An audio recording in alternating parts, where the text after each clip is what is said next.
నీతి, న్యాయము, ధర్మము ఆ కనిపించే 3 సింహాలైతే ఆ కనిపించని 4వ సింహమే అని చెప్తా ఉంటారు.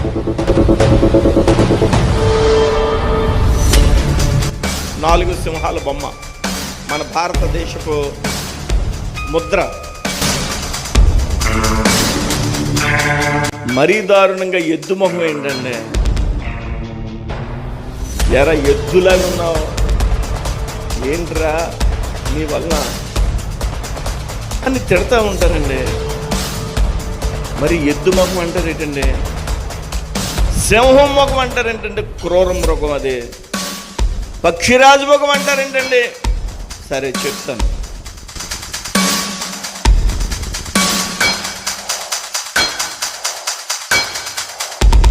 మనం బాగా అర్థం చేసుకోవాలి ఏంటి ఈ దర్శనం. ఈ దర్శనాన్ని డీకోడ్ చేయడం ఎలాగా?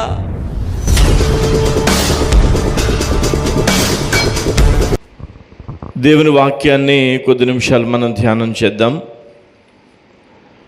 బైబిల్ గ్రంథంలో యెహెజ్కేలు గ్రంథం ఒకసారి తెరచి చూద్దాం. అనేక దర్శనాలు ఈ యెహెజ్కేలు గ్రంథం ద్వారా మనం చదవగలుగుతాం. యెహెజ్కేలు ఒక ప్రవక్త అయినటువంటి యెహెజ్కేలుకి అనేకమైనటువంటి దర్శనాలు చూపించాడు ప్రభువారు.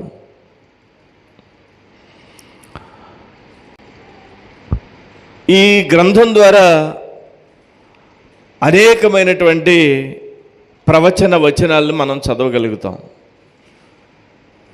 బాగా కఠినంగా అనిపిస్తుంది, అర్థం కాదు. మీరు చదవడానికి ప్రయత్నం చేస్తే అస్సలు అర్థం కానటువంటిది యెహెజ్కేలు గ్రంథంగా అనిపిస్తుంది.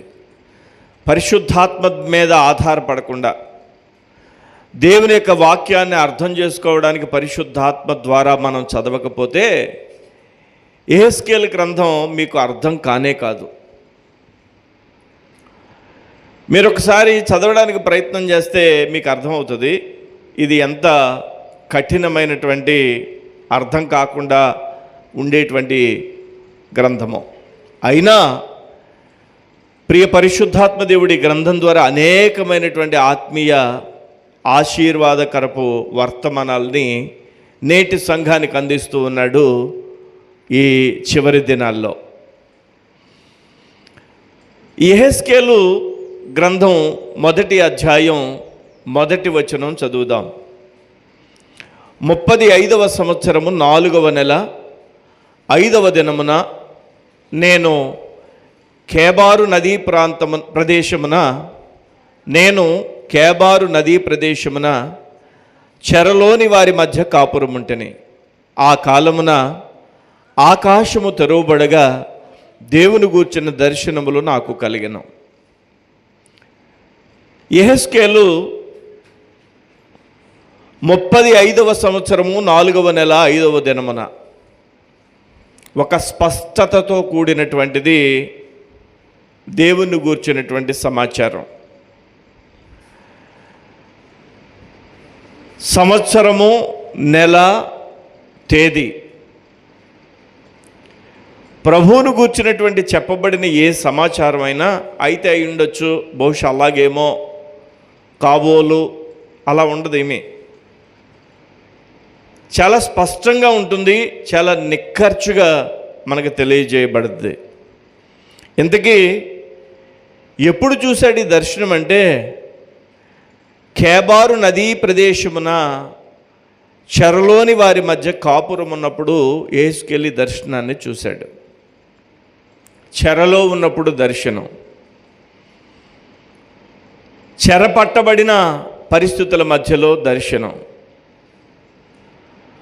ఒక వ్యక్తి చెరపట్టబడిన పరిస్థితుల్లో దర్శనం చూస్తున్నాడంటే దాని అర్థం దేవునితో సంబంధం కలిగి ఉన్నాడు, దేవునితో ఆయన సమయాన్ని వెచ్చిస్తున్నాడు. దర్శనం అనే మాటకు అర్థం ఏంటో మీకు చెప్తాను. దర్శనం అంటే ఏంటంటే మనం ఎప్పుడైతే ప్రార్థన చేస్తామో, మనం ఎప్పుడైతే మెలకువగా ఉంటామో, దేవుడు మనకు బయలుపరిచేది దర్శనం. చాలామందికి దర్శనానికి కళకి తేడా తెలీదు. కళ చూశారనుకోండి, దర్శనం చూశారని చెప్తారు. దర్శనం చూస్తే కళ చూశారని చెప్తారు. కళ అనేది వేరు, దర్శనం అనేది వేరు. దర్శనం అనేది ఎప్పుడు చూస్తామంటే ప్రార్థన చేస్తున్నప్పుడు చూస్తాం. మీరు ప్రార్థనలో ఉన్నప్పుడు చూస్తారే, అది దర్శనం.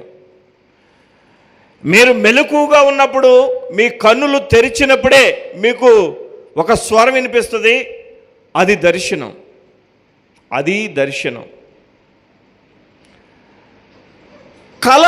కళ ద్వారా కూడా దేవుడు మాట్లాడతాడు. కళ దర్శనం కాదు, దర్శనం కళ కాదు. మనం దర్శనం చూడాలంటే ప్రార్థన ఎక్కువగా చేసేవారిగా ఉండాలి. ప్రార్థనలో గడిపినప్పుడే మనకి దర్శనాలు కనిపిస్తాయి.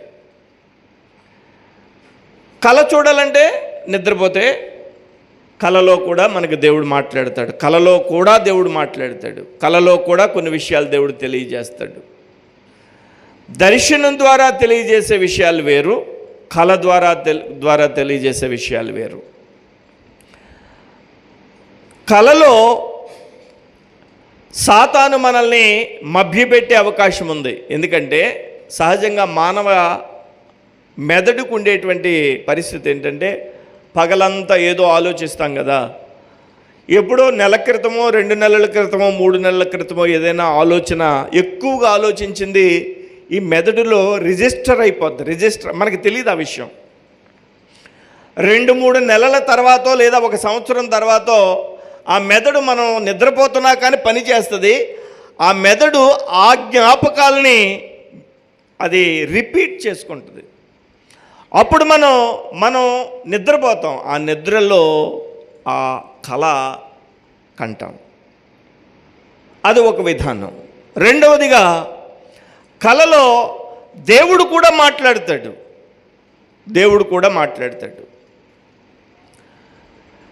అయితే దర్శనానికి కళకి మనకి చాలా వ్యత్యాసం ఉన్నది అన్న విషయం మనకు తెలియాలి.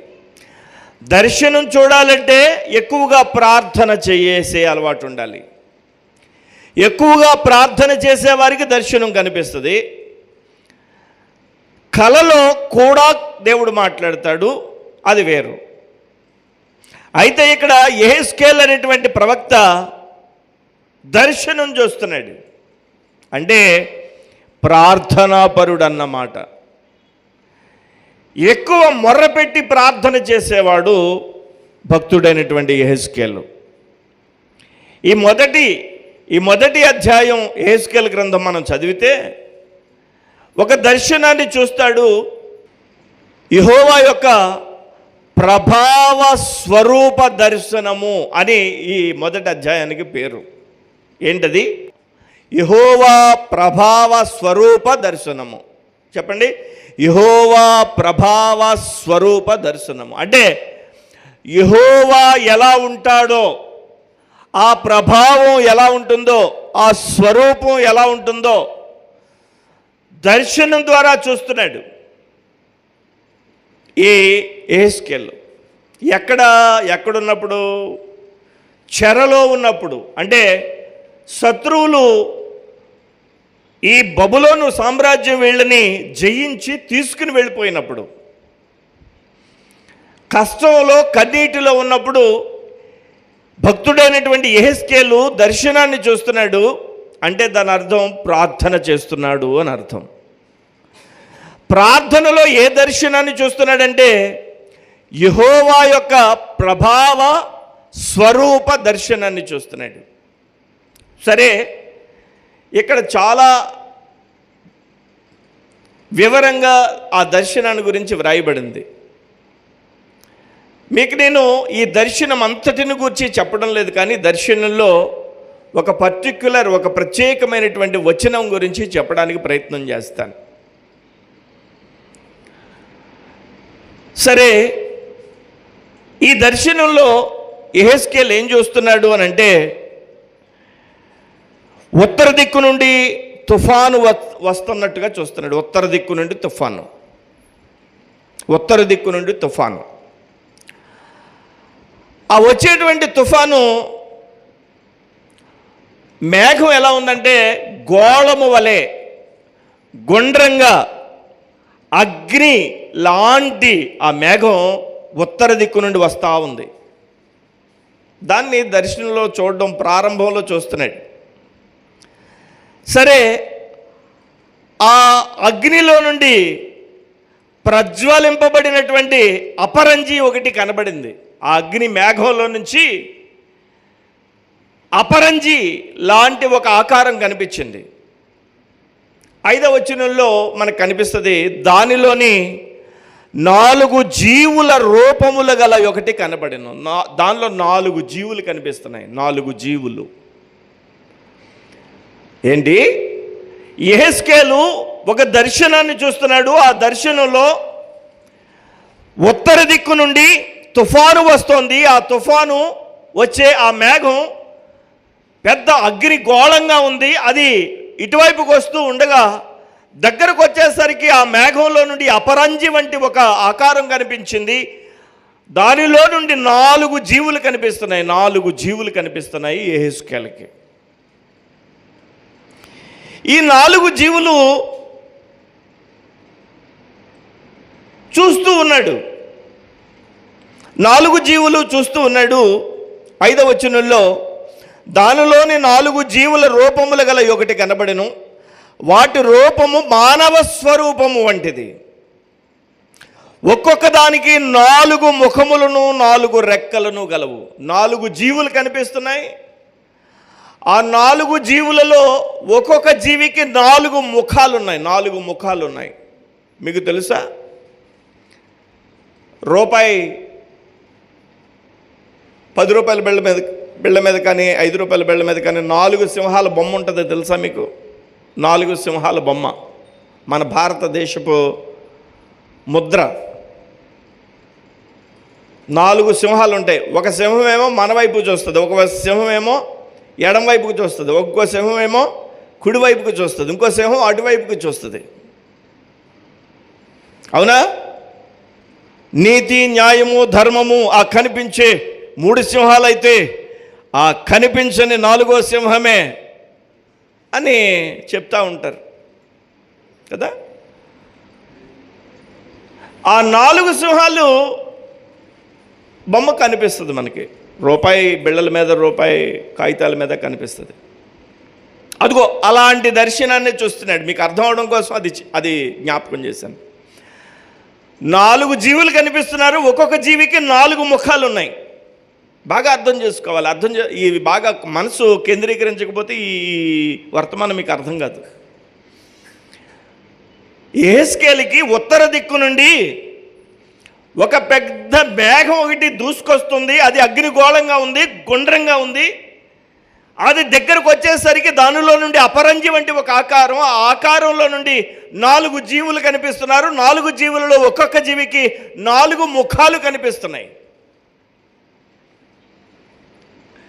సరే, 7, 8, 9 వచనాల్లో ఆ జీవుల గురించి వ్రాస్తా 10వ వచనం వరకు వచ్చేసరికి 10వ వచనంలో ఆ 4 రూపాల గురించి రాస్తాడు. 10వ వచనం చదవండి.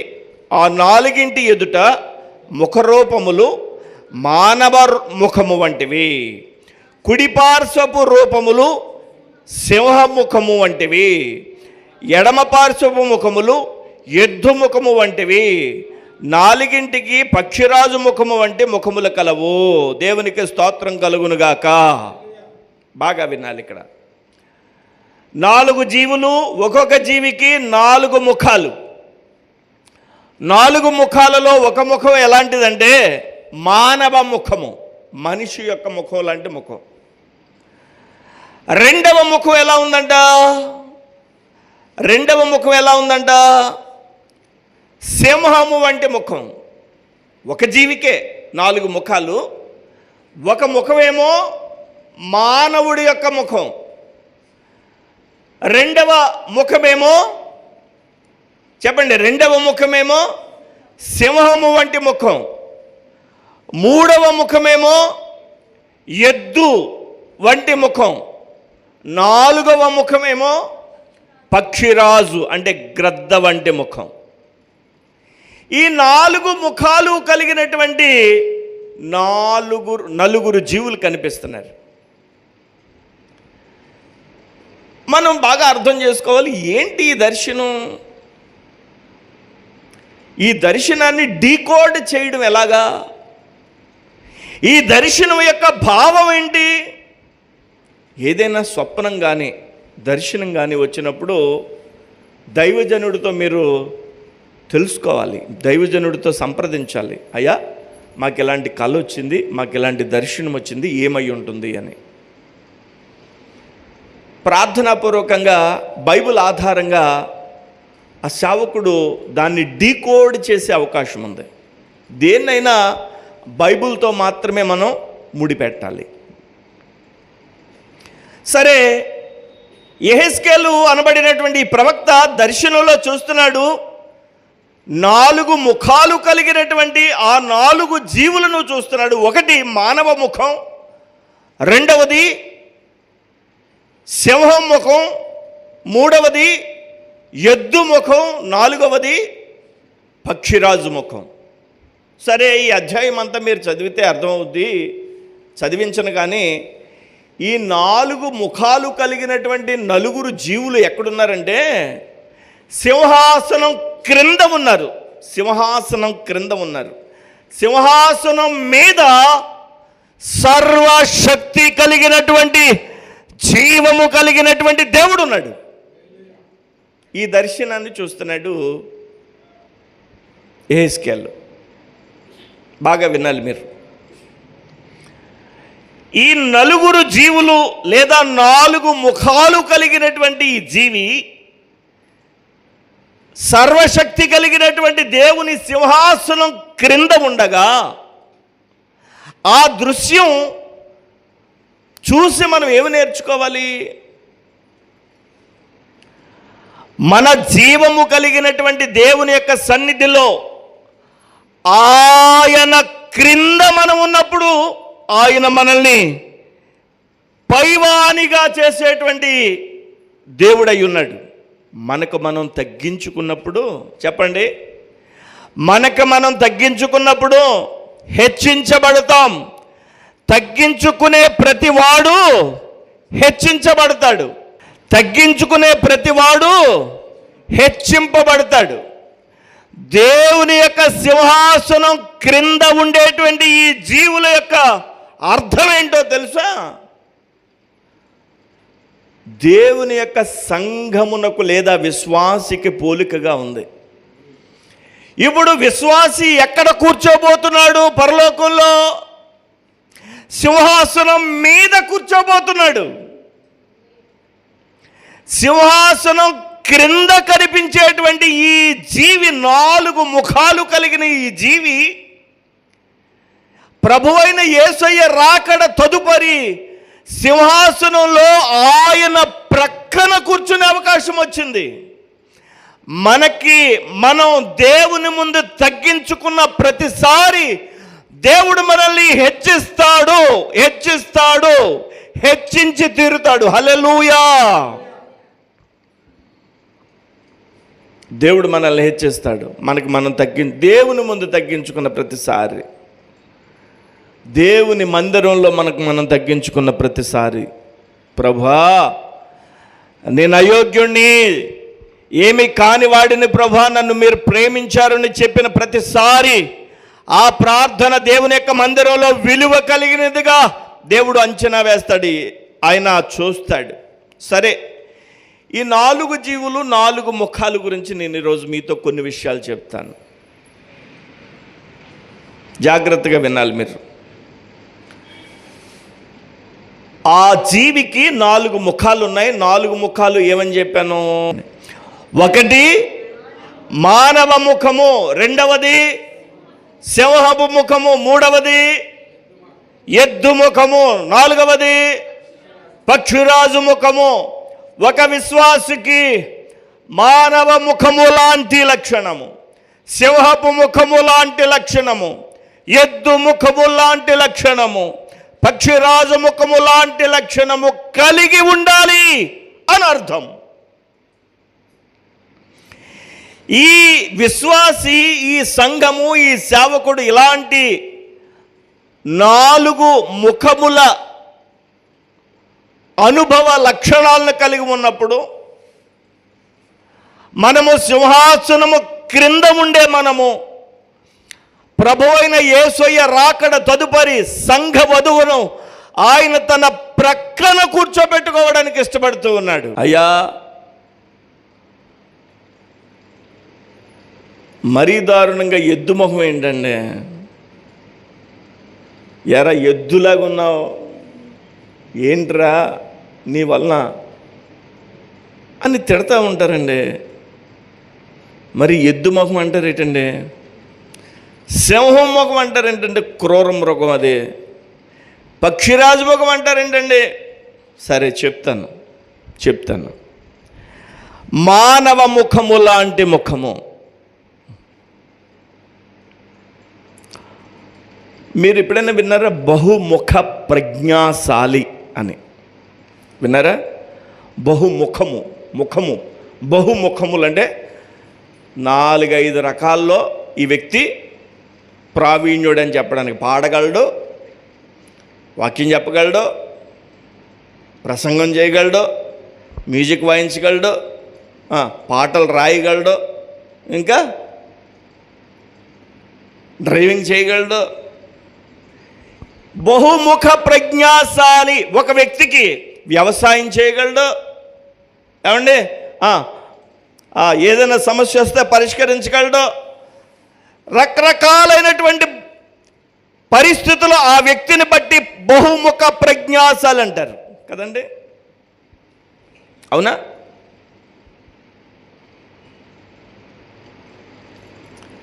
ఏదైనా వ్యవహారం ఉందంటే వ్యవహారంలో కూర్చుని మాట్లాడి ఆ వ్యవహారాన్ని చక్కబెట్టగలిగినటువంటి తలాంతు కొంతమందికి ఉంటుంది. కొన్ని రకాలైనటువంటి వంటకాలు చేయగలిగినటువంటి తలాంతు కొంతమందికి ఉంటుంది. కొంతమందికి పావు గంటలో వంట వండేసే తలాంతు ఉంటుంది. కొంతమందికి ఎంత కష్టమైనటువంటి పిండి వంటనైనా వండేసే రకరకాల తలాంతులు ఉంటాయి. ఇక్కడ గమనించాల్సింది ఏంటంటే ఒక విశ్వాసికి బహుముఖ ప్రజ్ఞాశాలిగా ఉండాలి. ఒకటి, మానవ ముఖపు లక్షణపు ఆ అనుభవాన్ని కలిగి ఉండాలి. మానవ ముఖం అంటే మానవునిలో ఆ రూపం చూసినప్పుడు దేవుడు తన స్వరూపము చొప్పున చేసుకున్నటువంటి రూపం ఇది. దేవుడు ఎలా ఉంటాడంటే అచ్చం మానవుడు ఎలా ఉంటాడో అలా ఉంటాడు. తన స్వరూపం చొప్పున చేసుకున్నాడు కదా. మానవుని ముఖం ఎలా ఉంటుందంటే దేవుని ముఖంలాగా ఉంటుంది. ఆయన స్వరూపంలాగా చేసుకున్నాడు మానవుణ్ణి. దేవుడు ఏమై ఉన్నాడంటే ప్రేమ అయి ఉన్నాడు. హల్లెలూయా. మానవుని యొక్క ముఖము కలిగి ఉండుట అంటే విశ్వాసిలో దేవుని యొక్క లక్షణమైనటువంటి ప్రేమ కలిగి ఉండాలి. హల్లెలూయా. దేవుణ్ణి ప్రేమించేటువంటి ప్రేమ కలిగి ఉండాలి. కుటుంబాన్ని ప్రేమించే ప్రేమ కలిగి ఉండాలి. సంఘాన్ని ప్రేమించే ప్రేమ కలిగి ఉండాలి. ప్రేమ కలిగిన అనుభవంతో మానవుడు, విశ్వాసి, సేవకుడు ఉండాలి. దేవునికి స్తోత్రం కలుగునుగాక. హల్లెలూయా. అన్ని వరములు ఉండి ప్రేమ లేని వారమైతే అంతా వ్యర్థమే. ప్రేమ కలిగినటువంటి ముఖమునకు సూచన. దేవునికి స్తోత్రం. హల్లెలూయా. మనము ప్రేమ కలిగి ఉండడానికి దేవుని సన్నిధిలో మనము ప్రార్థన చేయాలి. ఒక అధ్యాయము ప్రేమ అధ్యాయం అంటారు. ఏ అధ్యాయమో గుర్తుందా మీకు? చెప్పండి. 13 అధ్యాయం. ఏ 13? పరమగీతం కాదు, కొరింథీయులకు రాసినటువంటి మొదటి పత్రిక 13వ అధ్యాయము. కొరింథీయులకు రాసినటువంటి మొదటి పత్రిక 13వ అధ్యాయాన్ని ప్రేమ అధ్యాయం అంటారు. ప్రేమ అధ్యాయం. ఇక్కడ మొదటి వచనం చూడండి. మనుష్యులు భాషలతోనూ దేవదూతల భాషలతోనూ నేను మాట్లాడినను, ప్రేమ లేనివాడనైతే మ్రోగడి కంచును గణగణలాడు తాళమునై ఉన్నాడు. ప్రేమ కలిగి ఉండాలి. ప్రభువా, నిన్ను ప్రేమించే భాగ్యం నాకు ఇవ్వండి. ప్రభువా, ప్రేమ కలిగే మనస్సు నాకు ఇవ్వండి. నా మాట ప్రేమ కలిగినదిగా ఉండడానికి, నా క్రియ ప్రేమ కలిగినదిగా ఉండడానికి, ప్రేమ కలిగిన వ్యక్తిగా నన్ను చేయండి ప్రభువా. నేను మానవ ముఖము వంటి ఆ జీవిని పోలినటువంటి అనుభవము నేను కలిగి ఉండాలి తండ్రి. దేవుని యొక్క సింహాసనము క్రింద ఉన్న ఈ జీవి 4 ముఖాలు, ఒకటి మానవ ముఖం, ప్రేమ కలిగినటువంటి అనుభవం కలిగి ఉండాలి. దేవునికి స్తోత్రం. భర్తను భార్య ప్రేమించాలి, భార్యను భర్త ప్రేమించాలి, తల్లిదండ్రులు పిల్లల్ని ప్రేమించాలి, పిల్లలు తల్లిదండ్రులు ప్రేమించాలి, సేవకుడు సంఘాన్ని ప్రేమించాలి, సంఘము సేవకుడిని ప్రేమించాలి, సంఘము సేవకుడు కలిపి సమాజాన్ని ప్రేమించాలి, సమాజము మొత్తము దేవుని యొక్క సంఘము కలిసి జీవము కలిగిన దేవుణ్ణి ప్రేమించాలి. ఎందుకంటే మన దేవుడు ప్రేమ అయి ఉన్నాడు. హల్లెలూయా. ఇంకా ఈ వచనమంతా, ఈ అధ్యాయం అంతా 2వ వచనం, ప్రవచించి కృపావరము కలిగి మర్మములన్నీయు జ్ఞానమంతయు ఎరిగిన వాడునైనను, కొండలను పెకలించు పరిపూర్ణ విశ్వాసము గలవాడునైనను, ప్రేమ లేని వాడనైతే నేను వ్యర్థుడను, ఎన్నున్నా ఉపయోగం లేదు. ఇంకా బీదల పోషణ కొరకు నా ఆస్తి అంతయు ఇచ్చినను, కాల్చబడుటకు నా శరీరం అప్పగించినను, ప్రేమ లేని వాడినైతే నాకు ప్రయోజనం ఏమీ లేదు. 4వ వచనం, ప్రేమ దీర్ఘకాలము సహించును, దయ చూపించును, ప్రేమ మత్సరపడదు, ప్రేమ డంబముగా ప్రవర్తింపదు, అది ఉప్పొంగదు, అమర్యాదగా నడవదు, స్వప్రయోజనమును విచారించుకొనదు, త్వరగా కోప్పడదు, అపకారం మనసులో ఉంచుకోదు, దుర్నీతి విషయమై సంతోషపడక సత్యమునందు సంతోషించును, అన్నిటినీ తాళుకును, అన్నిటినీ నమ్మును, అన్నిటినీ నిరీక్షించును, అన్నిటినీ ఓర్చును, ప్రేమ శాశ్వత కాలముండును.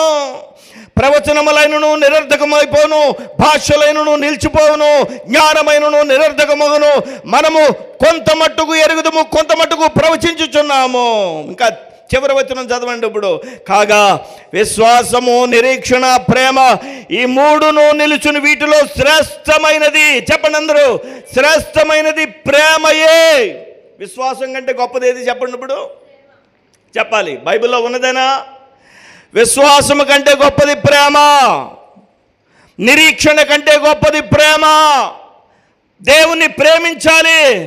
ప్రేమ కలిగిన మానవ ముఖము వంటి అనుభవ లక్షణము సంఘము సేవకుడు విశ్వాసి కలిగి ఉండాలి. హల్లెలూయా.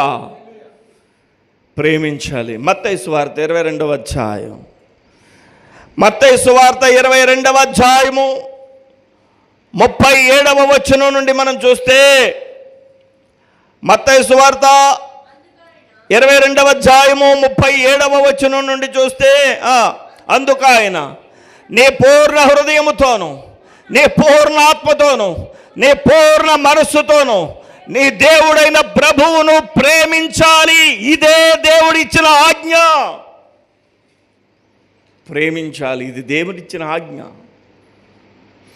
దేవుని కంటే ఎవరిని ఎక్కువ ప్రేమించొద్దు. దేవుని కంటే ఎవరిని ఎక్కువ ప్రేమించొద్దు.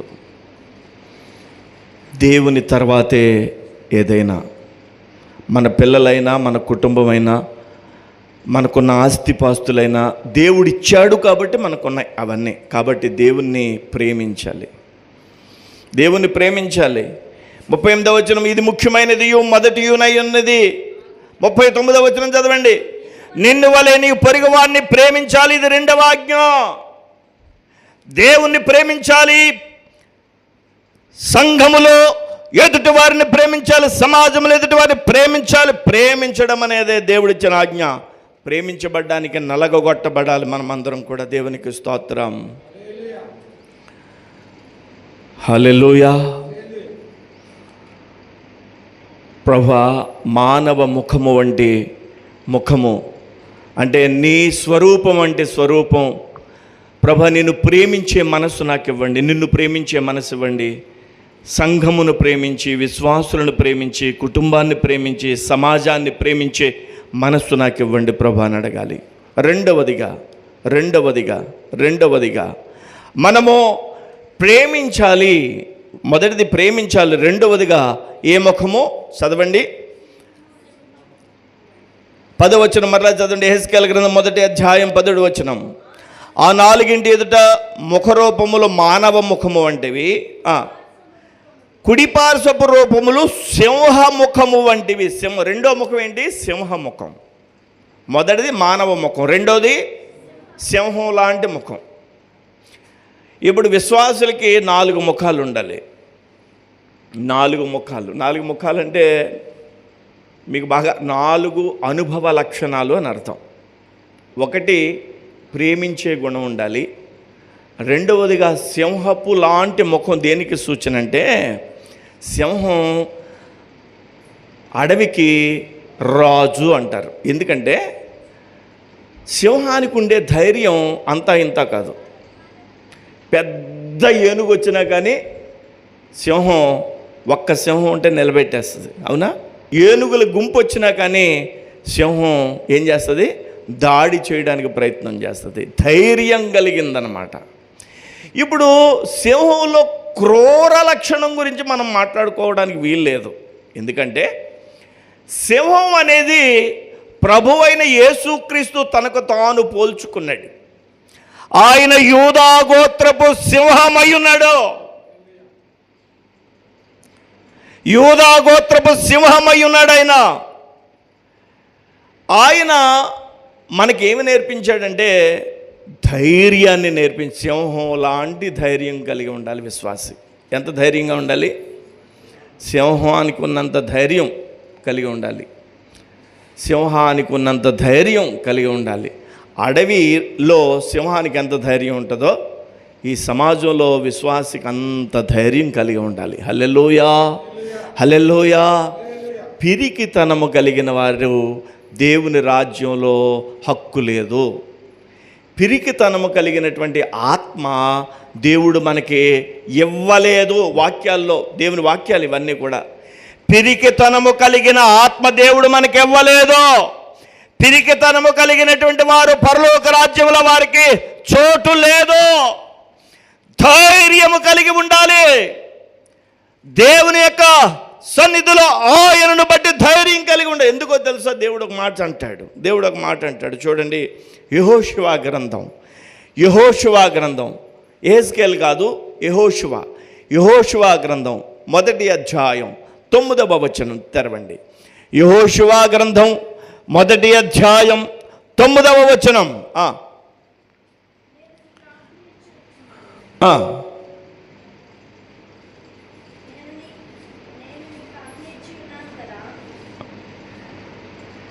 చదవండి అమ్మా. యెహోషువ అదే వచనం బిగ్గరగా చదవాలి. నిబ్బరము కలిగి ధైర్యముగా ఉండము. దేవుడు అంటున్నాడు, నిబ్బరము కలిగి ధైర్యముగా ఉండము. నిబ్బరము కలిగి ధైర్యముగా ఉండేటువంటి లక్షణం ఎక్కడి నుంచి వచ్చిందంటే సింహపు లక్షణం. అదే హల్లెలూయా. రాజు, సింహరాజు లాంటి లక్షణము. మన ముందు అనేకమైనటువంటి సమస్యలు ఉన్నా సింహం ధైర్యం కలిగి ఎలాగైతే ఉంటుందో, నీవు నీ యొక్క కుటుంబానికి, నీ జీవితానికి ముందు ఉన్న సమస్యలు సింహాల్లాగా నిన్ను ఎప్పుడు లైవ్ చేయాలని ఎదురు కాచుకుని కూర్చుంటే, నీవు యూదా గోత్రపు సింహమై ఉన్న యేసు రాజుని యొక్క బిడ్డగా సింహం కలిగిన ధైర్యం కలిగి ఉండాలి నువ్వు. హల్లెలూయా, హల్లెలూయా. నువ్వు ఈరోజు ధైర్యంతో ఇక్కడి నుంచి తిరిగి వెళ్ళబోతున్నావు. ఆమేన్. నేను ప్రకటించుచున్న నజరేయుడైన యేసు ప్రకటించుచున్న నాకు కాని విను మీకు కాని ధైర్యముతో నింపిక నుండి మనల్ని పంపునుగాక. హల్లెలూయా. బెరుకుతనం లేకపోతే ఆ బెదిరిపోయే స్థితి మన మనసుల్లోనికి ఎక్కడా రాకుండా దేవుడు మనల్ని ధైర్యపరచునుగాక. హల్లెలూయా. దేవుడు అంటున్నాడు, నిబ్బరము కలిగి ధైర్యంగా ఉండు, నిబ్బరం కలిగి ధైర్యంగా ఉండు. దానియేలుని సింహబోన్లో వేశారు. దానియేలుని సింహబోన్లో వేస్తే ఆ సింహాలు దానియేలు ముందున్నాయి. సింహబోన్లో వేసే ముందు ఆ సింహాలకి ఆ రోజంతా ఏం పెట్టలేదు, మలమల మాడిపోతున్నాయి. లోపల అమాంతంగా దానియేలు కనిపించేసరికి సింహాలన్నీ కూడా చెప్పండి దానియేలుని బొయ్యకలు కూడా ఎముకలు కూడా పిప్పి చేసి తినేయాలి. కానీ దేవుని వాక్యంలో చూస్తాం, దానియేలు నిలబడ్డాడు, సింహాలు నిలబడ్డాయి బోనులో. సింహం ముందు అడుగు వేయడం లేదు. కారణం ఏంటో తెలుసా? సింహాలకు ఉండేటువంటి లక్షణం ఏంటో మీకు చెప్తాను. మీరు వినే ఉంటారు, నేను గతంలో చెప్పినప్పుడు, అయినా మీకు ఒకసారి గుర్తు చేస్తున్నా. నేషనల్ జియోగ్రఫిక్ ఛానల్ కానీ లేదా ఇంకేంటి అలాంటి ఛానల్స్ ఇంకేమున్నాయి, డిస్కవరీ ఛానల్ కానీ, ఆ ఛానల్స్ ఎప్పుడన్నా పెట్టుకు చూస్తే, మీకు టీవీ ఉంటే అసలు ఆ ఛానల్స్ ఉన్నాయని తెలుసా మీకు? మీ పిల్లల్ని పెట్టమనండి, అవి చూడండి.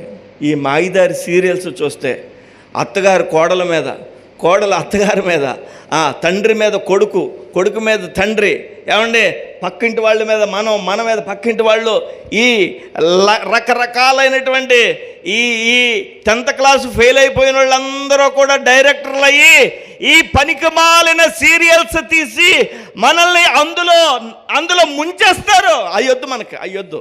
మనం ఏం చూడాలో తెలుసా? ఏం చూడాలి? జీవము కలిగినటువంటి దేవుని యొక్క మాటలను చూడాలి. మీకు అవకాశం ఉంటే, కొద్దిగా మైండ్కి రిలీఫ్ కావాలనుకుంటే నేషనల్ జియోగ్రఫిక్ ఛానల్ చూడండి. అందులో చూస్తే తెలుస్తుంది విషయం. ఏముంది అందులో? ఏముంటుంది? ఒక చిన్న లేడీ కనిపించింది అనుకోండి, ఆ లేడీని సింహాలు పరిగెత్తించి